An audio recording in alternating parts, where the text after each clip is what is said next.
Last week on School of the Dead, we talked about Aragast, the Arbiter of Souls. Aragast was extremely dedicated to the rebellion, and she showed that through her work. Only through her efforts could the underworld continue to prepare for the rebellion. Without a sufficient offering to the Celestials, they would have brought their war to the underworld. The underworld is important to the Alltaker. It's the closest thing to safe in any of the realms, and that deserves to be protected. And the Alltaker's protective instincts took form in his child, Morghistus, the Great Bullwark.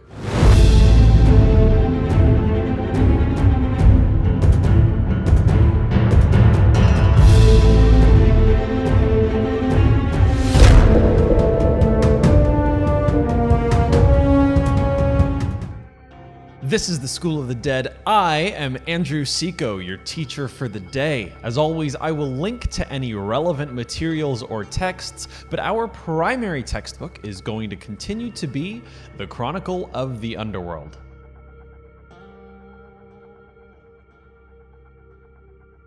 The Arcanist once again left a rather incomplete history of Morghistus, but he left breadcrumbs, a trail to follow.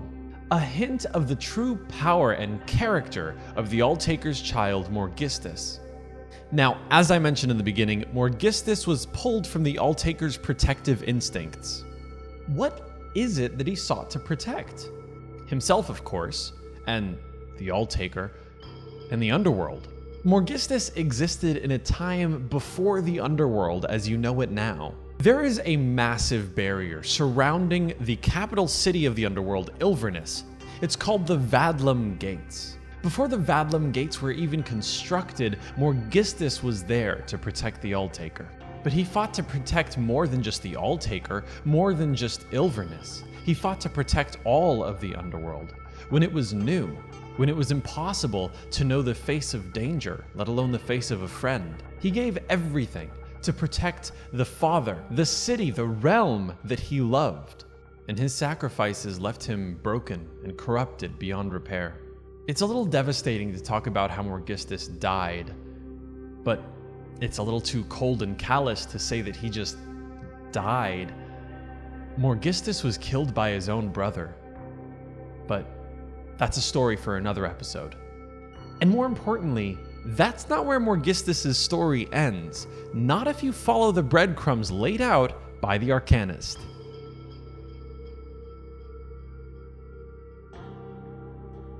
Morghistus was a protector of the underworld, and though he couldn't protect himself in the end, he did successfully protect the Alltaker and the underworld. He was strong, and his strength carries on in the Mortis Knights today.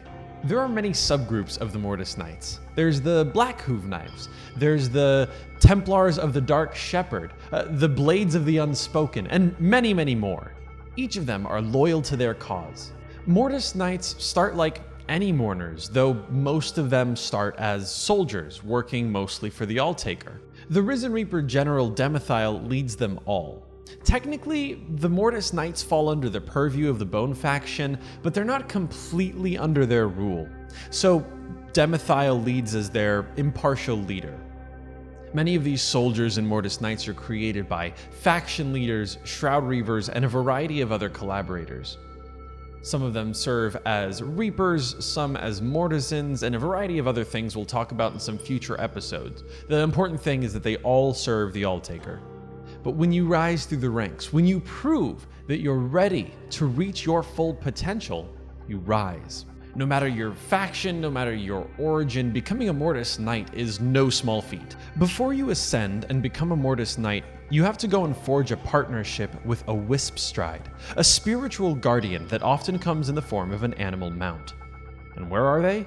Between the realms in the Vale. Which Vale is up to you, though most prefer to wander closer to the mortal realm than the celestial. In fact, those who have served as Reapers have been through the Vale of Shadows many times, so they're probably a little bit more comfortable in there already. But it would only be a small amount of comfort. The Vales are wicked and wild, and many lose themselves in body or mind from the incomprehensible visions, secrets, beasts lurking at the edge of reality. Those who make the journey and then return with a partnership with a wisp stride can then become a Mortis Knight. But it's more than just a militaristic position. It's a transformation. Your body is rebuilt by Shroud Reavers and the Alltaker himself. During the rebuilding process, the Mortis Knights are secretly infused with an ethereal shard of Morghistus. His protective power, his strength, his dedication live on in the Mortis Knights. But more than that, his ethereal essence gives each of the Mortis Knights a small portion of his true power and the potentially dangerous responsibility that comes with it. The General Demethyle was one of the original 100 Mortis Knights, and for some reason, he was given one of the strongest shards of Morghistus. Take a closer look at his breastplate, a four-winged angel. This is on every Mortis Knight's breastplate, and it was the crest of Morghistus. But Demethyle's breastplate actually belonged to Morghistus himself. All of the wear and tear from battle, yes, but also the Etheria, and perhaps some knowledge. The Chronicle says the following about all Mortis Knights. Gifted with the rare ability to see Etheria inside a mortal soul with an acuity just shy of death's own, these warriors ensure the quota set by heaven and hell is met. All of this is just from a single, minuscule ethereal shard from Morghistus, so it's untold what true power he had.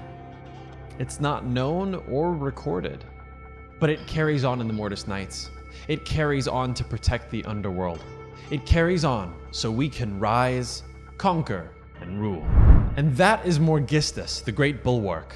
As always, if you have any questions at all, let us know on our social media and we'll answer to the best of our ability.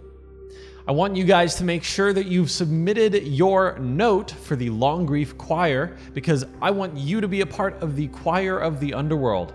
So go on your social media and share a video singing your note and use the hashtag COTDchoir so that we can come and collect it and put it in our song. Thank you guys so much for watching this episode of School of the Dead. Make sure you tune in next week to learn more about Singvath, the Pillar of Bone. Now go, mortals. Rise, conquer, and rule. Hey, did you like that video? Well, be sure to subscribe by clicking the S icon on your screen and click that bell icon to be notified whenever a new video is posted. If you'd like more information on the items featured in this video, click the link provided under product info. Thanks so much for watching, and don't forget to let your geek side show.